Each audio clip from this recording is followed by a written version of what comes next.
All right, well, let's go ahead and get started with our speaker for today. I'm pleased to announce Karla Kaun, who is the president-elect, of course, of IBANGS, a society we're all here for today. Karla is an associate professor at Brown University, and she's been there for a few years now.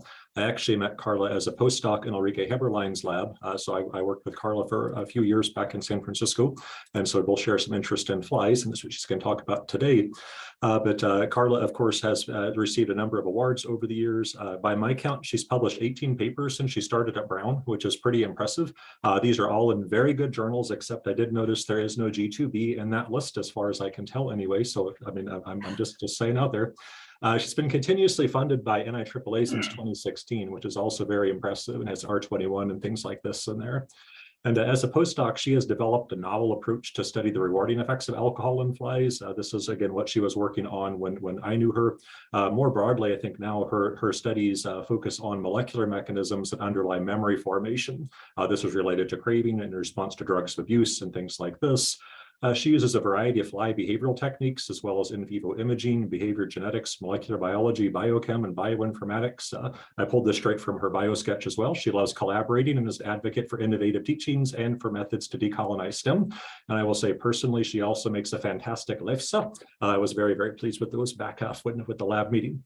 So again, her title for her talk today is How Alcohol Influences Gene Expression and Function of Memory Circuits. And I'll also invite people, as Karla is talking, do feel free to use the chat if you have questions that come up. I will try to curate those, and if Karla wants to respond to these as she's going, that's perfectly fine as well. And thank you, Karla. All right, thank you, Chris. I can't believe you remember my lefse. My grandmother taught me that recipe. Cooking is a lot like science. It requires some creativity as well, right? So before I begin, I just want to thank everybody. I tried to make my presentation a little shorter, and I'd love to make this interactive, so please feel free to interrupt me at any time. And I also want to mention, I want to re-up Judy's announcement about going to the SFN breakfast on the 12th. I think it'll be a really fun time to hang out, and I would love to, listen to all of your ideas about what you would like to see from IBANGS in the future. So before I begin the science part, I want to acknowledge that this work was carried out on the beautiful grounds that are the ancestral homelands of the Narragansett people. That's where Brown is situated. And it was carried out by the people that I'll be showing you now. This is John Hernandez, who's a postdoctoral fellow in the lab. And he carried out a lot of the circuit stuff. Chris had mentioned an assay that I developed in my postdoc, and John, I'm going to talk today about an assay that John has developed, which I think is taking some of our science to the next level. And the molecular stuff that I'm going to be talking about was initiated by Dr. Emily Petruccelli, who's now at Southern Illinois University at Edwardsville, where she's continuing some of this stuff. And there are portions of it that are being continued by Tariq Brown and Amanda Waterman in my lab. So alcohol is one of those examples where just because it's legal doesn't necessarily mean that it's good for you, right? Alcohol continues to be one of the leading causes of death worldwide.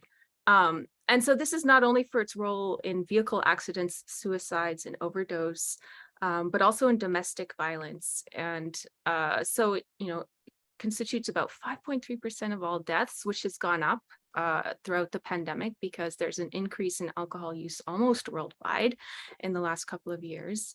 What's I think interesting about it is it causes death and disability relatively early life in a much larger proportion of people than the general population.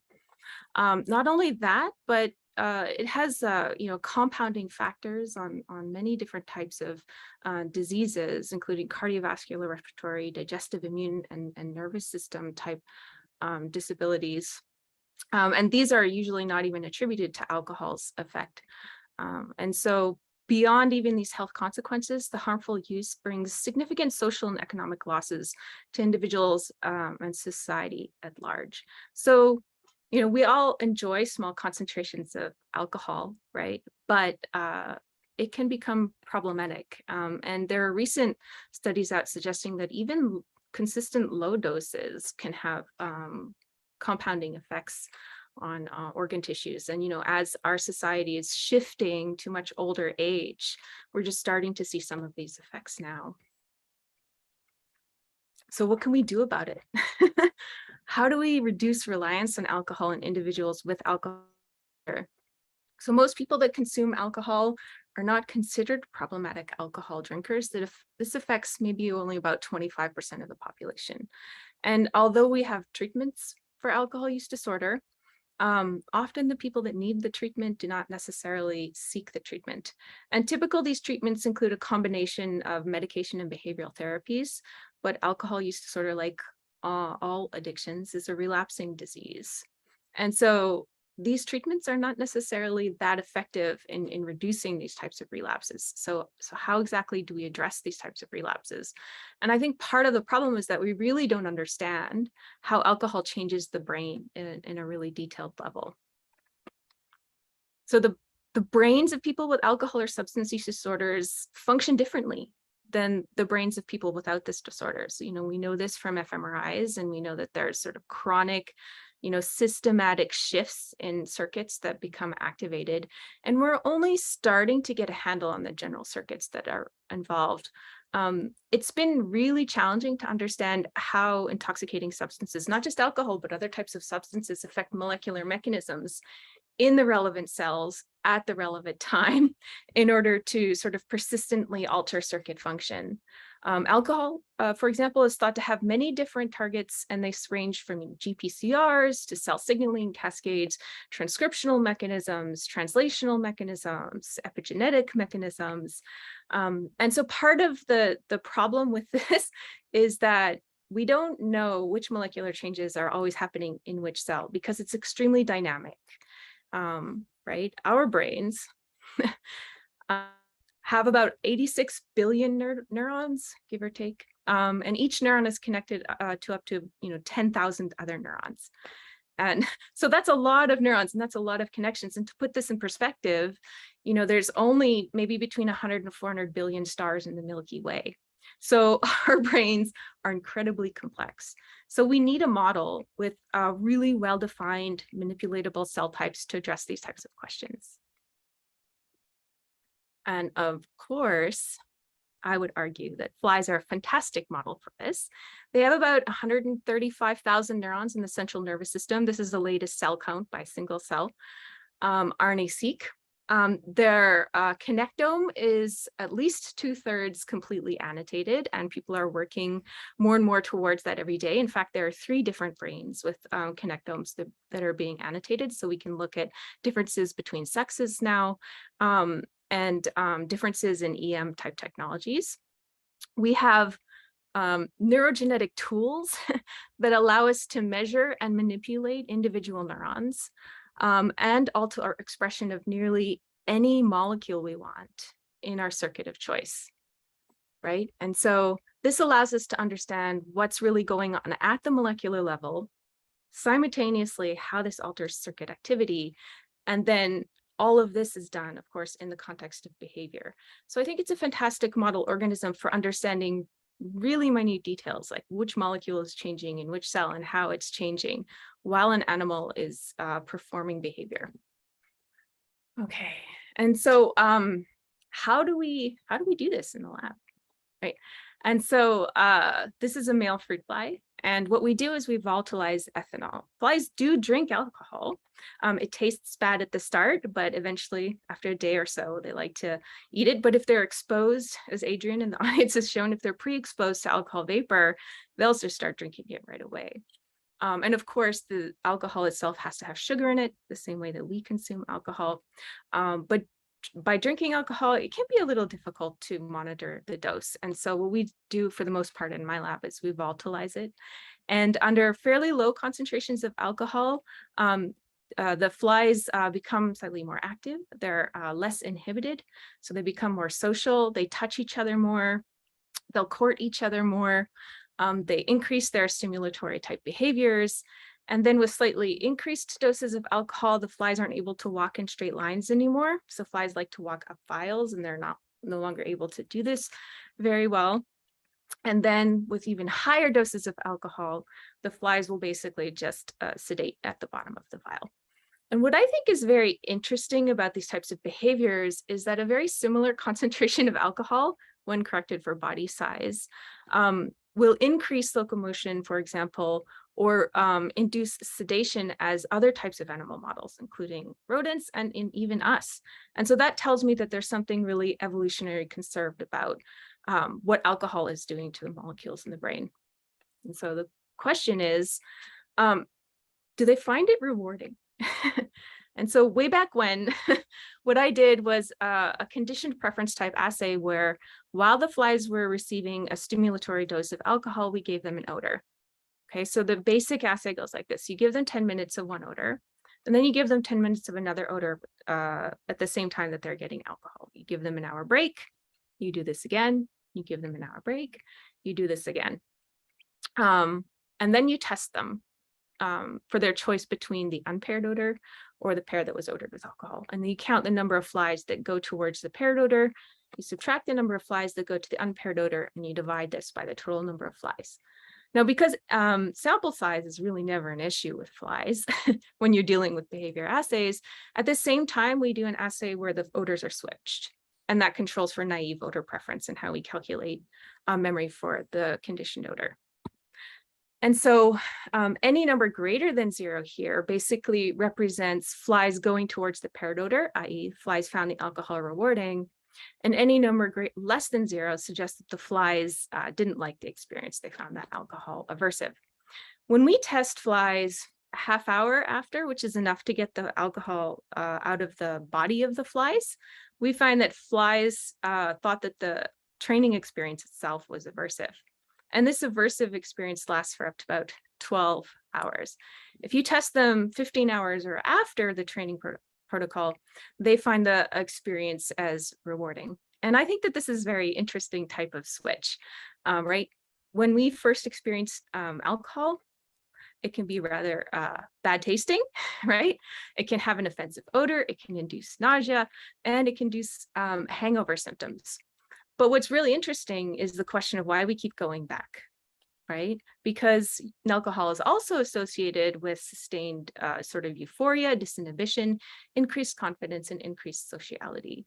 And so one of the questions that we're trying to address in the lab is, how does this switch happen? How do the rewarding properties of alcohol override the aversive properties of alcohol? And we do know that the rewarding properties of alcohol are long sustained in flies. They will walk over 120-volt electric shock to get to the odor previously paired with alcohol. They won't even walk over that strong of an electric shock to get to an odor previously paired with sugar with the same protocol, which is intriguing. And that memory lasts for up to 7 days, which is a pretty long time for an appetitive memory in flies. Okay, so how is it that we're going to be able to really understand the mechanisms of this question? It turns out that reward circuits are really starting to become understood on a very detailed level in flies. So we have some understanding now of the circuits that encode the rewarding experience, but also the memory of the rewarding experience. And we have some understanding of how alcohol overlays over these natural reward circuits. And so can we really leverage neurogenetic tools in Drosophila to understand things at the circuit level underlying the switch, and then what molecules could be mediating changes in plasticity in these circuits to undergo this switch? And so the circuit that I'm going to talk about today is the fly mushroom body. This is a structure in the fly brain that has been really well studied in the context of Pavlovian conditioning for many, many years by many, many different researchers, and still is actively used in the lab today. And part of the reason that we use it is because in 2012, a set of tools were made and then published 2 years later that allow us to understand the anatomy of all the neurons going into the mushroom body, all of the intrinsic mushroom body neurons, and all of the neurons that are then carrying that information to other parts of the fly.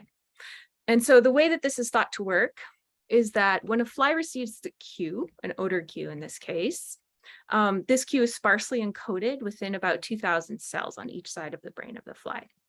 And then information about this is carried through axons to what we call the mushroom body loads. And these are bifurcating axons for the most part here.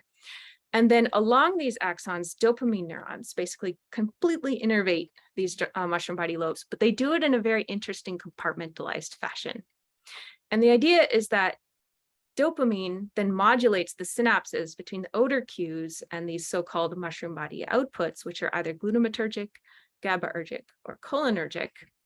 And then that will influence the likelihood of the odor cue to then stimulate or inhibit the mushroom body output neuron, which carries the information to other parts of the brain where behavior is initiated.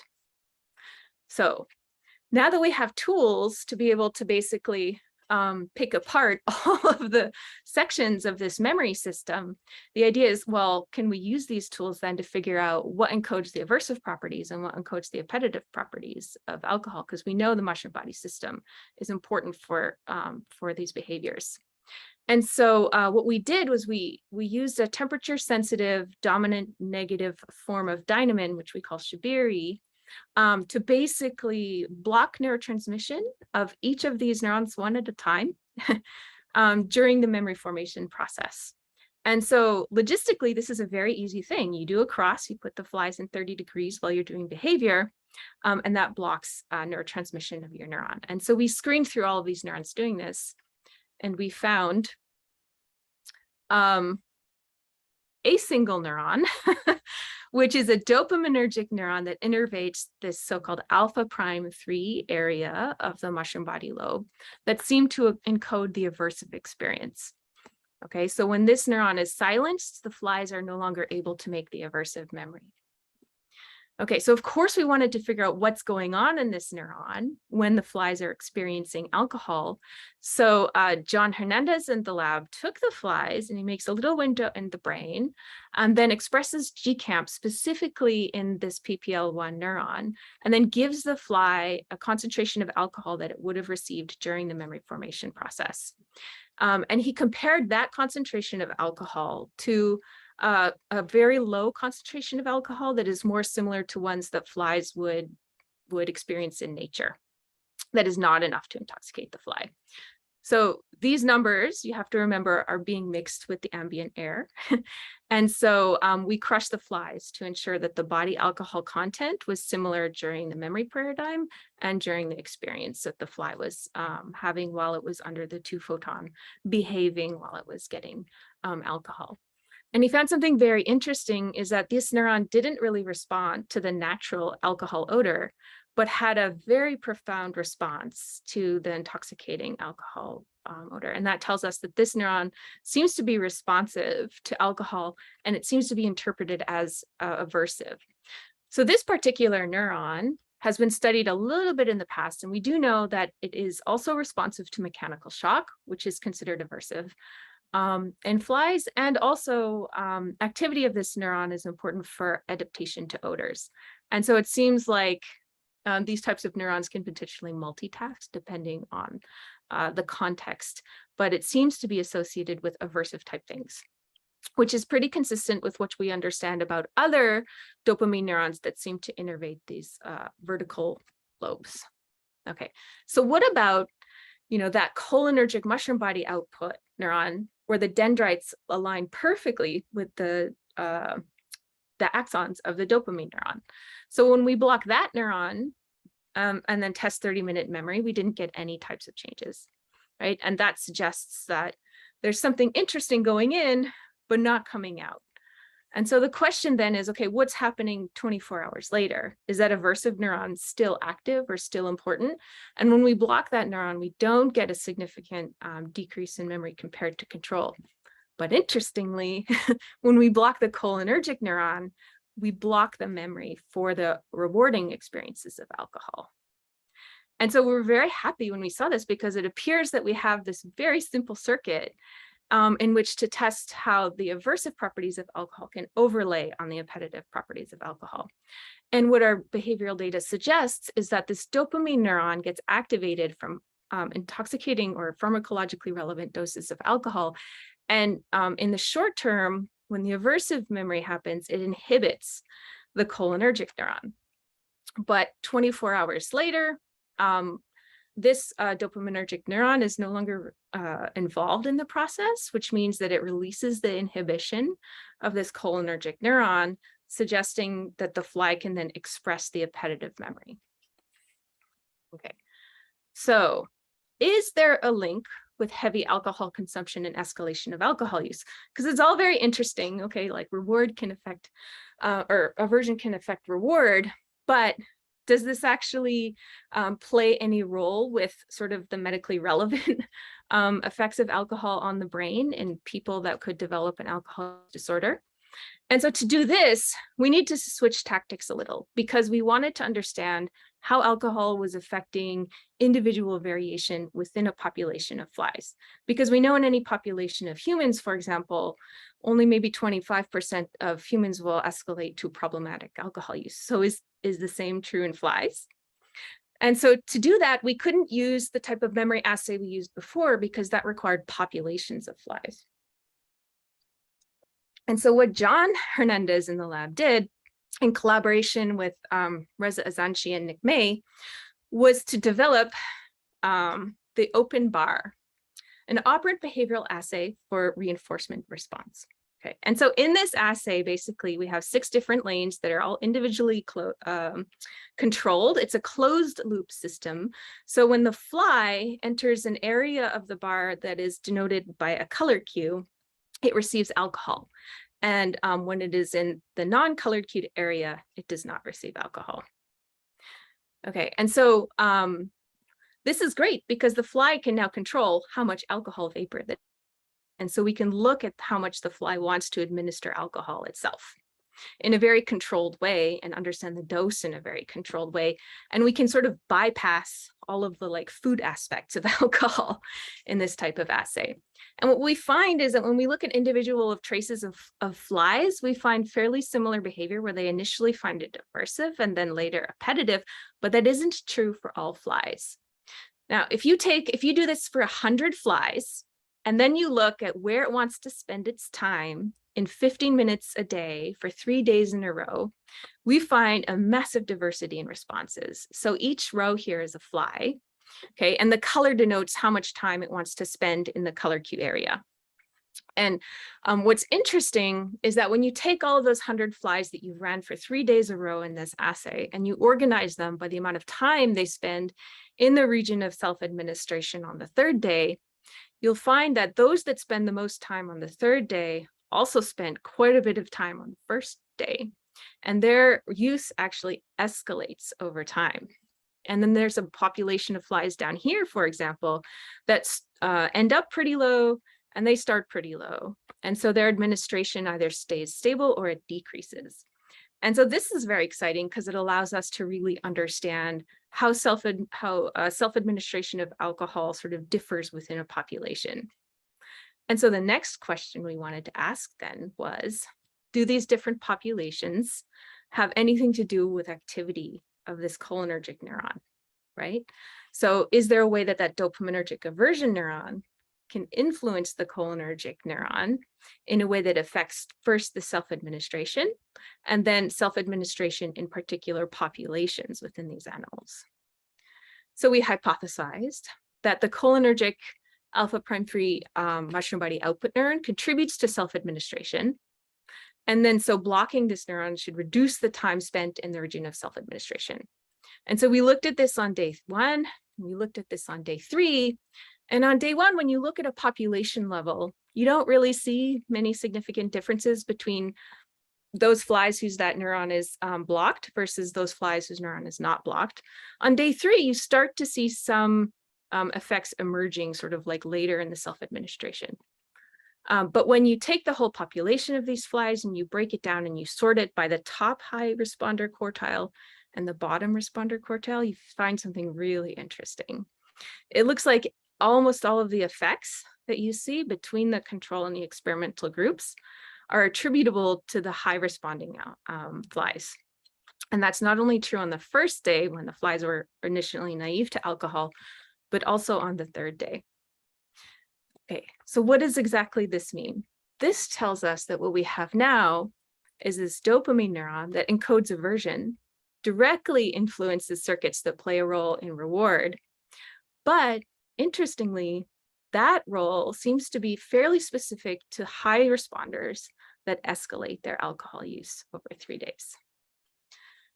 Okay, so the question is, of course, well, what's going on to change the activity from that dopamine neuron to the cholinergic neuron? And are there molecular changes that are isolated in the high responders versus the low responders, for example? And so to look at this type of molecular changes, what we decided to do first was take a look at the Q responding neurons. So one, there's logistical reasons for wanting to do this because it's a population of neurons, which fly neurons are very small.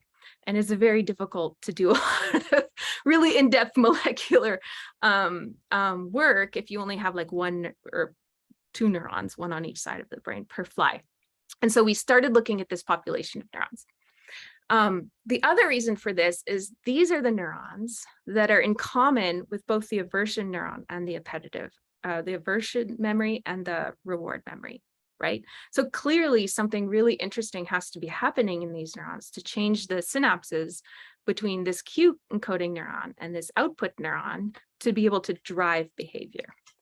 Okay, and so what we decided to do was first, sorry, just turning the chat on to monitor that, is to first do an omics type approach. And so what we did was we did a protocol called INTACT, which is basically a way to tag the nuclei of just the mushroom body neurons. And we pulled out all of those nuclei. Okay, we sequenced them, but we enriched for those neurons or those RNAs that had a poly A tail. And we did this not in the aversion realm, but in the reward realm, because what we were interested in looking at were what are those things that are still changing in the nuclei a day later after the appetitive memory was formed. And we selected for RNA with a poly A tail because those are the ones that are ready to be transported out of the nucleus and go to the ribosomes. So we know that these are the RNA that are active at that point. Okay, and what did we find? Well, to be perfectly honest, we found nothing in our first go round. And then Emily Petrocelli, who did this work, decided to do a more in-depth look. And instead of looking at all the differential gene expression, what she decided to do was look at all the differential transcript expression. And so, within the mushroom bodies, there's 37,500 transcripts. So this is like a thing you can do. It's not overly complicated in flies. And she found something really, really interesting. What she found was that, okay, so these are flies that are trained. These are the transcripts that go up. And flies that are trained, these are the transcripts that go down.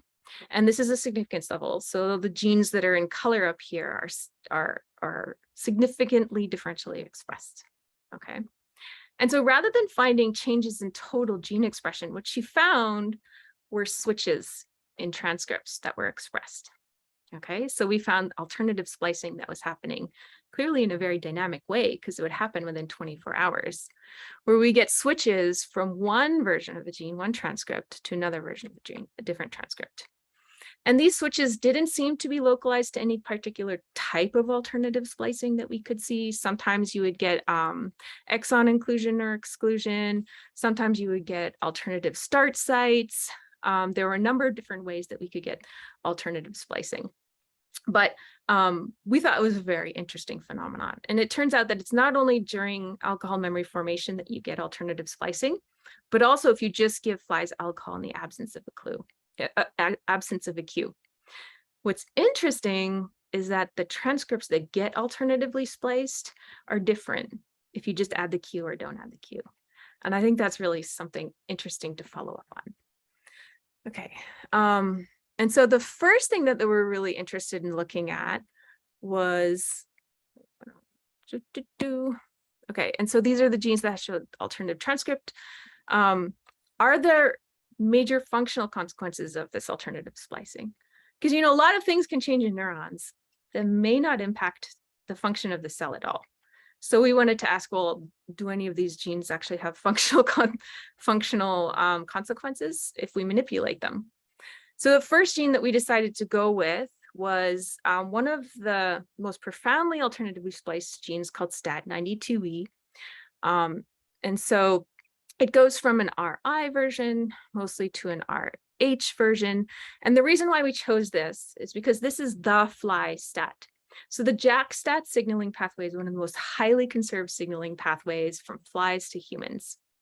And the reason why we thought it was particularly interesting in the first place is because this transcriptional signal, this is a transcription factor, which means that small differences in this gene could result in many differences in the genes that are ultimately expressed in these types of cells. And so the first thing that we wanted to do was ask what happens when we knock it down just in our neurons of interest. And when we do that, we reduce memory formation. And that tells us this gene is definitely functional for formation of alcohol memory.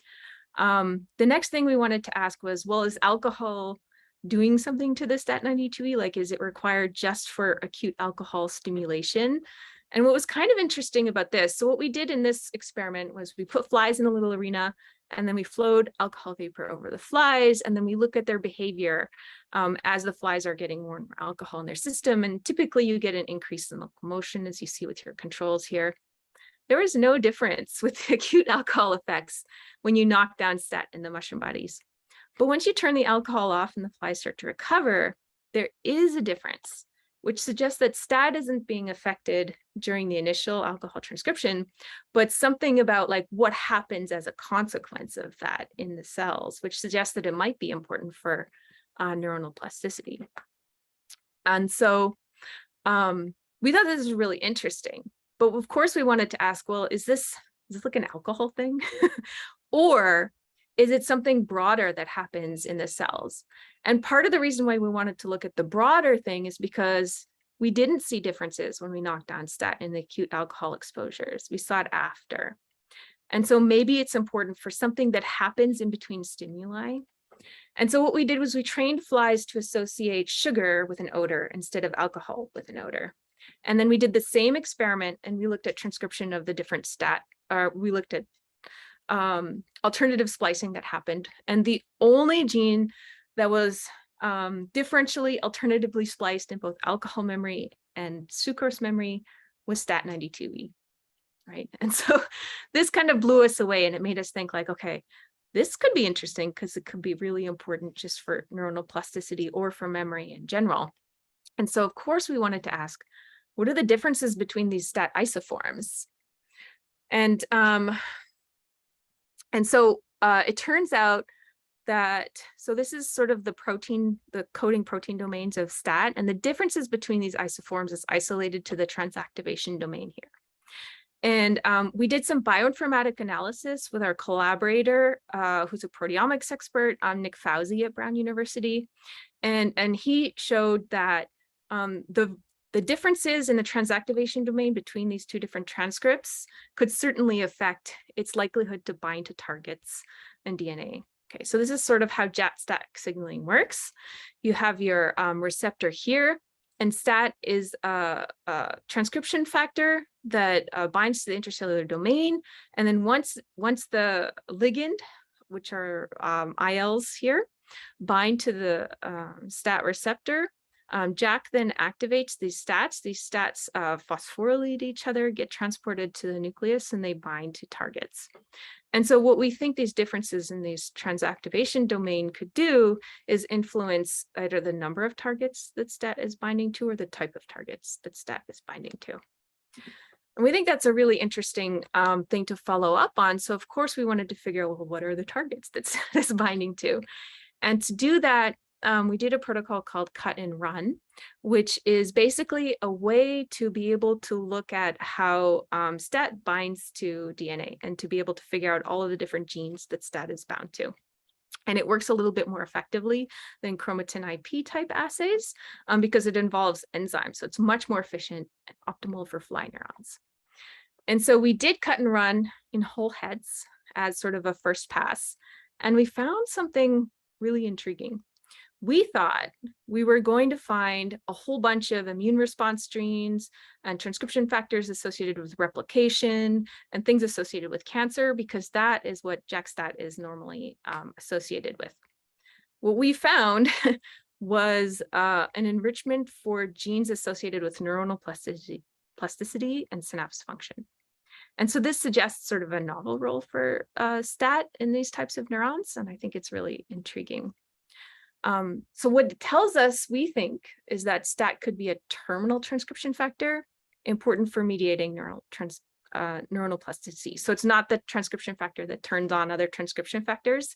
It's like the transcription factor that like turns on all the stuff that affects cell function.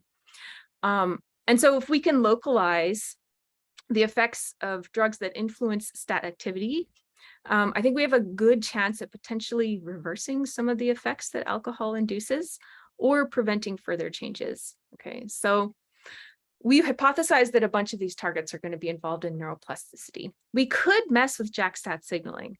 The problem is that, you know, a lot of our cells have active JAK and STAT signaling, and it's important for immune response and lots of things. So, you know, if we consume drugs that are important for messing with this, we could get a lot of side effects. And so I think understanding the targets at this point is really key, because it'll provide an opportunity to understand not only what JAK-STAT is doing, but maybe what alternative splicing actually does, like the ultimate functional consequences of it on the cell itself. So what is our data really telling us? If we zoom out a little bit, I think it gets a little bit bigger than JAK-STAT. Okay. And so JAK-STAT is really interesting too, because Amy Lasek recently found an important role for STAT3. So we have 7 stats. Flies have 1 stat, which makes flies great to study stats because you only have to mess with one and you don't have to worry about compensatory effects of the others. But she found a role for STAT3 in rats that received chronic alcohol conditions. And so it suggests that this is a highly conserved pathway, right? And so maybe the effects that we're seeing in flies have really important consequences in other types of animals as well. But it also tells us that the transcript isoform expression, this alternative splicing, is dynamic and it's context specific. Right. So in addition to affecting major transcriptional cascades, which can affect all kinds of genes, it's happening fast. And it changes, like the rules change with every type of manipulation the flies get. Right. And so I think this is something we should keep in mind when we're thinking about what's going on in these cells, because clearly a lot of stuff is happening. Okay. But how does this really help explain how our brain overcomes the aversive properties to persistent alcohol seeking? So recall that all of this molecular stuff here is happening in the context of a circuit that's important for mediating how aversion neurons influence reward neurons, right? And not only how aversion can influence reward, but how can affect reward specifically in a subpopulation of animals that escalate their alcohol use. And so I would argue that this switch from aversion to reward probably directly influences escalation of alcohol self-administration. Maybe one of the things that we need to start thinking about as a field is less focused just on the appetitive properties of alcohol, but also look at the initial aversion aspects of alcohol. Because what this work really suggests is that, you know, people's sensitivity to the aversion or how their circuits work in the context of aversion can directly influence, you know, that percentage of the population that can escalate to problematic alcohol use. Okay. I think we also need to start thinking about what's causing this alternative splicing. I think it's a really interesting phenomenon. We didn't get any differences in transcription of spliceosome-associated genes in our data, which suggests that maybe it's post-translational, maybe, or some kind of epigenetic change that's resulting in this. Maybe it's driven by transcription factors or all kinds of cell signaling. I have no clue. And I also think that, you know, in the context, especially of Amy Lasek's work, is that we might be able to start looking at the JAK-STAT pathway and or its transcriptional targets to find better treatments, not for like a general population, but ones that work more effectively for people that escalate to problematic alcohol use. Okay. And with that, I have to thank the people that did all of this work. And so, as I mentioned before, the circuits work was really initiated by John Hernandez in the lab, and he had some help from Reza Zanchi and Nick May in developing the assay, but he's basically taken this and ran with it, and he's doing a phenomenal job. So Emily Petricelli really started the alternative splicing work in the lab, and she's following up on some really fascinating STAT92E work in her own lab. And Tariq and Amanda are following up with some of the alternative splicing in my lab. And since we have a little bit of time, I want to tell you a little bit about the other stuff that's going on in the lab. So Rohan is an undergraduate that is going to be applying for clinical psychology type graduate programs. And he's finishing up a work on opiate abuse in flies. And Nelson is a postbac student who is an amazing data scientist, and he's really helping us understand what all the different behavioral features mean and do a lot of the computational stuff that I'm completely in the dark on in the lab stuff that we're doing. Reza and Mia Wasochi are also working on some nicotine projects, which are going quite well, and I'm quite excited about them. And Owen and Ahmad are working on tools that we developed to look at cell type specific protein expression of dopamine receptors. So if anybody has interests in that, let me know. Tariq's particular project involves alternative splicing of D2 receptors.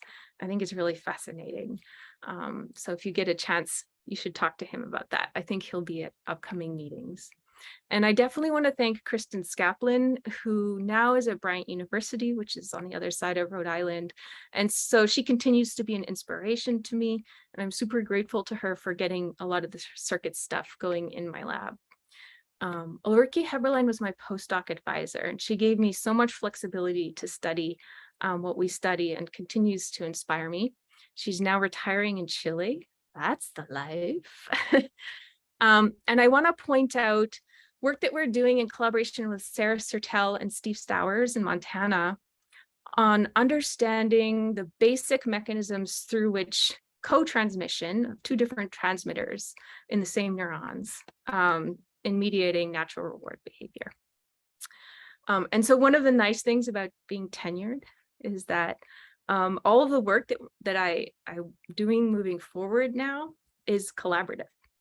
And I think that's one of the funnest things about science. And I just feel extremely fortunate to have the opportunity to do so. So if you are thinking about any of the stuff that we're working on now could be done in a collaborative manner with any of you, I'd love to hear from you. And thanks, of course, to my funding. And I'm very happy to take questions. Yeah, and please raise your hand if you have questions, or feel free to post them in the chat. Either way will work.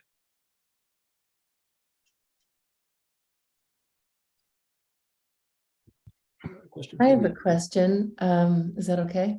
Yes. I may have missed it, but how do you know, or do you think that it's possible that the amount they drink on the first day, or the amount they get exposed to on the first day with all that individual variation is what influences the splice variation? Or, I mean, Yeah, it so would be the exposure to alcohol, like some threshold dose. Mm-hmm. Yeah, so all of the alternative splicing we did were flies that received the same dose in the conditioned preference assay. And so we don't know yet how dose of alcohol influences this. We just know that alcohol, or alcohol with a Q, both induce alternative splicing. And they do so in a context-specific manner in that you get alternative splicing, not a particular type of alternative splicing, all different types, but the gene targets are different, with the exception of one or two, like STAT92E. Mm-hmm. Thanks. Adrian? Terrific talk as always, Karla. A bit of a hypothetical question, I guess. So so you get splicing of stat differences and transcriptional differences if you pair alcohol with sucrose. only. Is that right? No, odor, alcohol, Sorry, or, odor and alcohol. Yes. Okay. or odor, sucrose, So and not odor alone. So do you think the branch that you were talking about of the mushroom bodies that is involved in punishment and making the flies not like alcohol, would those also induce the same changes? And if so, how do you ultimately translate, quote unquote, transcription into regional specific changes at the synapse that then are either encoding the rewarding parts of alcohol or the punishing parts of alcohol? Right, especially because the changes that we're looking at are in the mushroom body neurons, which presumably the neuron that gets activated doesn't change between the aversive memory and the reward memory, but something.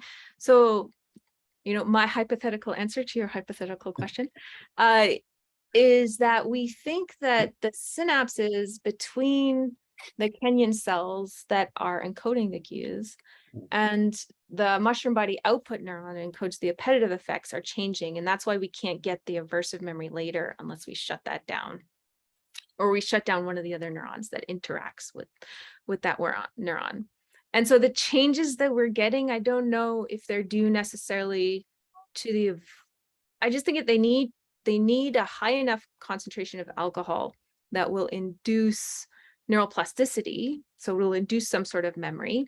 It just so happens that the flies at the doses that we're looking at interpret that initially as aversive, probably because the smell is very, very strong because we're using an odor type thing. And we suspect that that probably has something to do with it. In any case, those high concentrations probably induce plasticity between the cue and the output neuron itself. And that changes the dynamics of when that cue neuron is then activated to initiate an output. I don't know if I answered your question.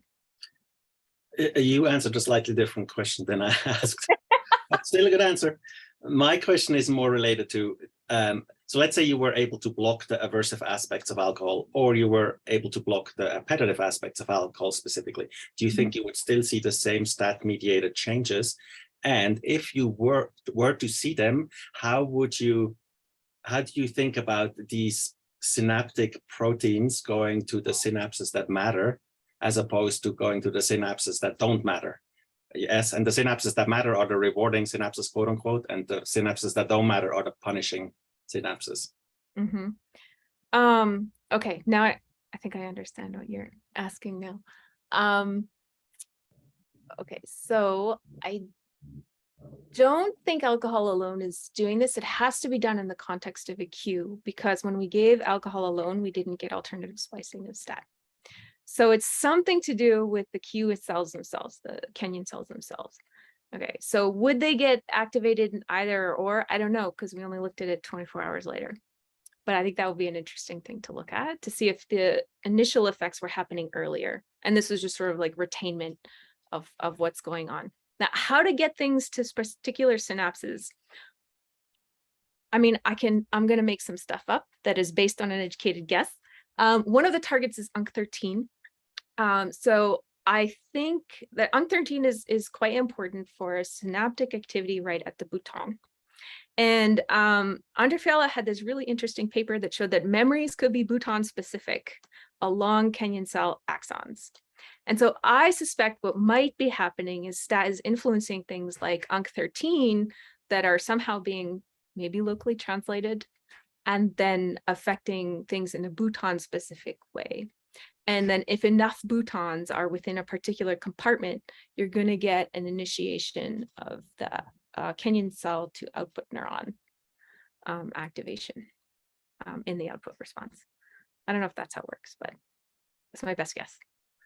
Reasonable hypothesis that can be taken. Rosie?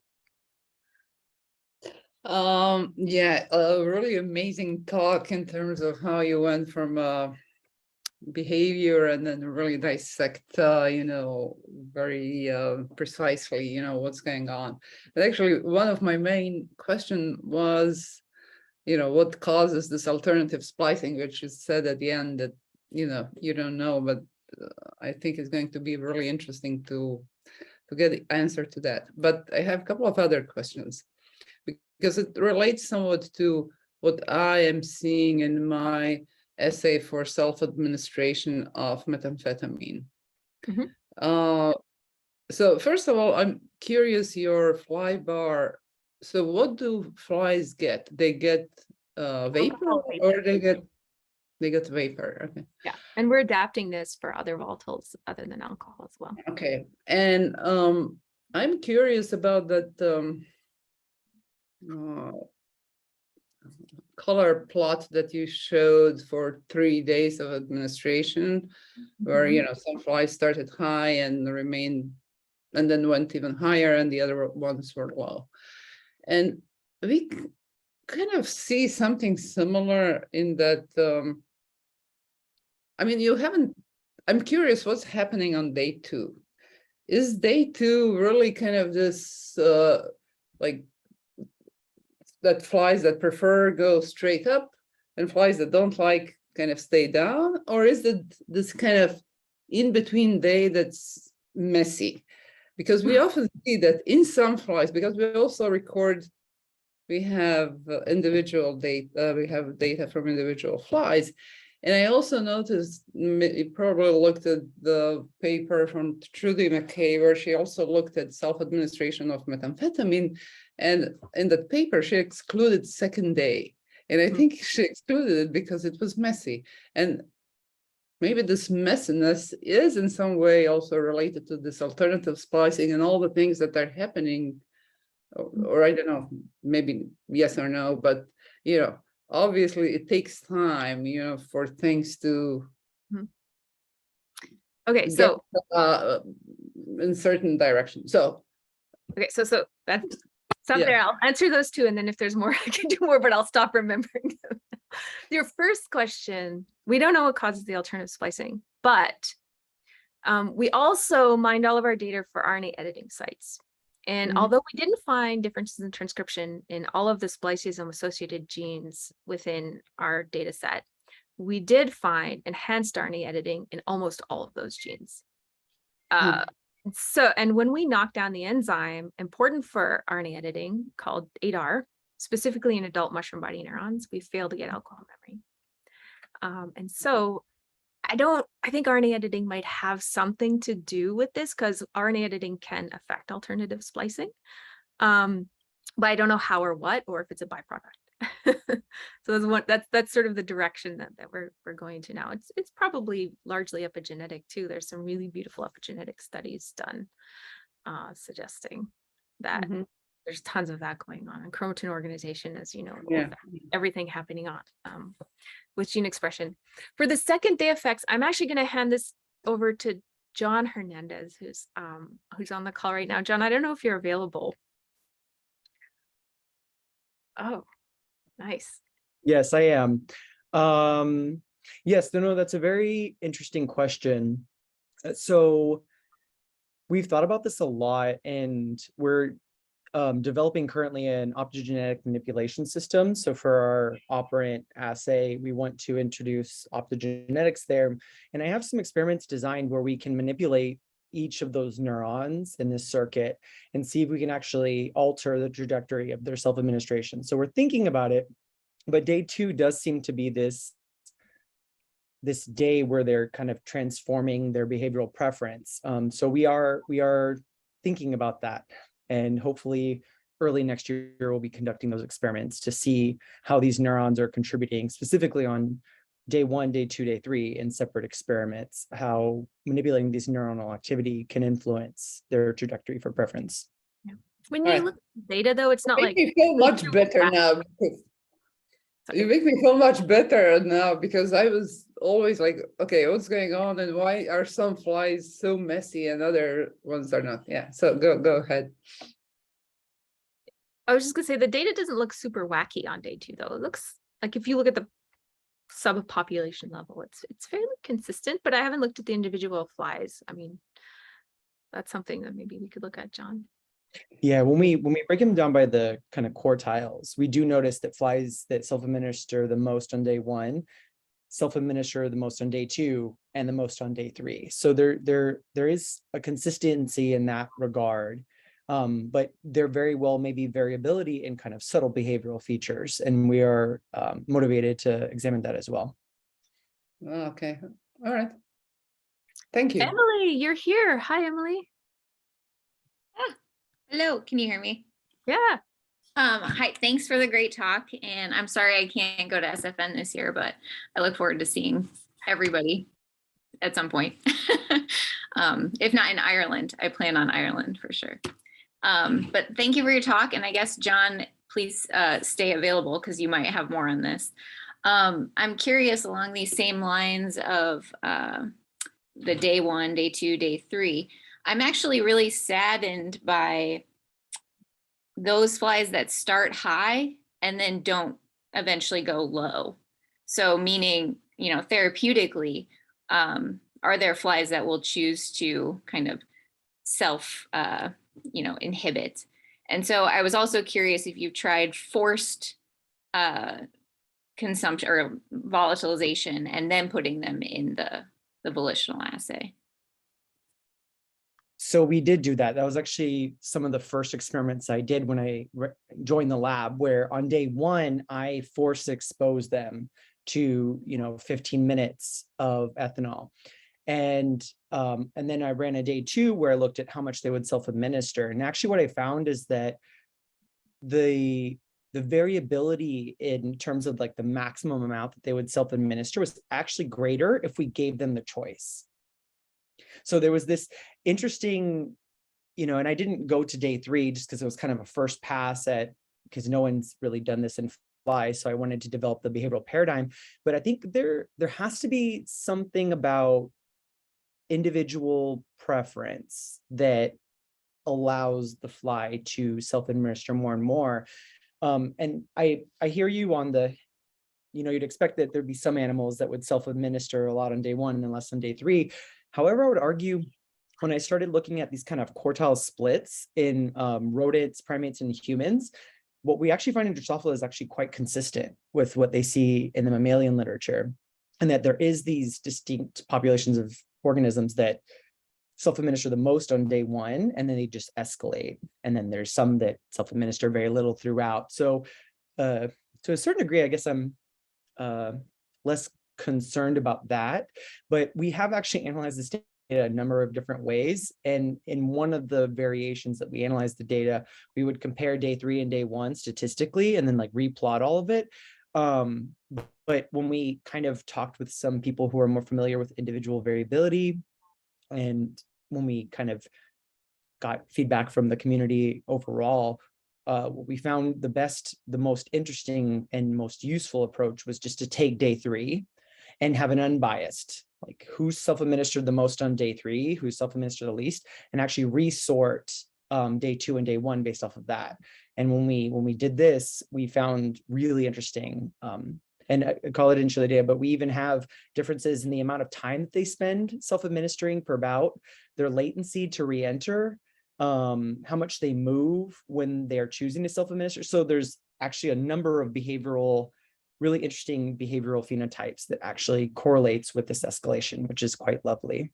But John has the coolest experiment planned too, Emily, where he's going to take the high responders and see if he can manipulate that aversion neuron to reduce their administration, to see if we can turn on that circuit again to as So like is that going to be the optogenetics, like you could do self treatment or self medication basically?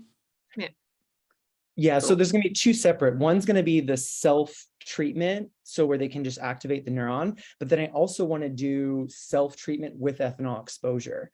So it's like they're getting ethanol, but we're also activating this aversive neuron. And maybe that is the best approach. It's like while they're choosing to self-administer, we basically crank up the aversion.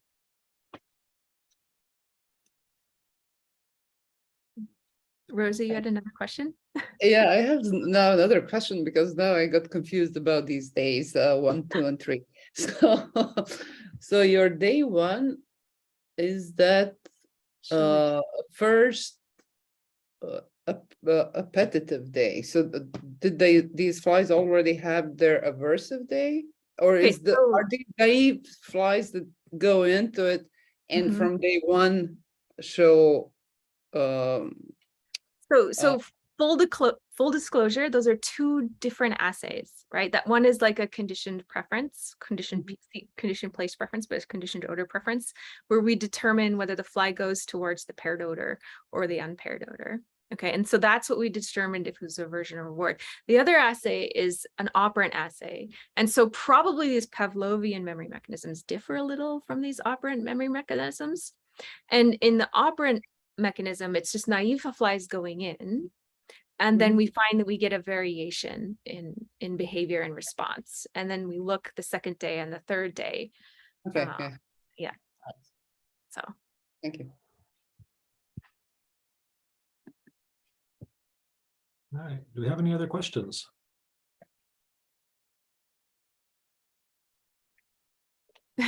All right, well, Yeah, it's so good to see all of you. Thank you very much for coming. And I look forward to seeing you at the alcohol meeting or SFN or at the next IBANGS.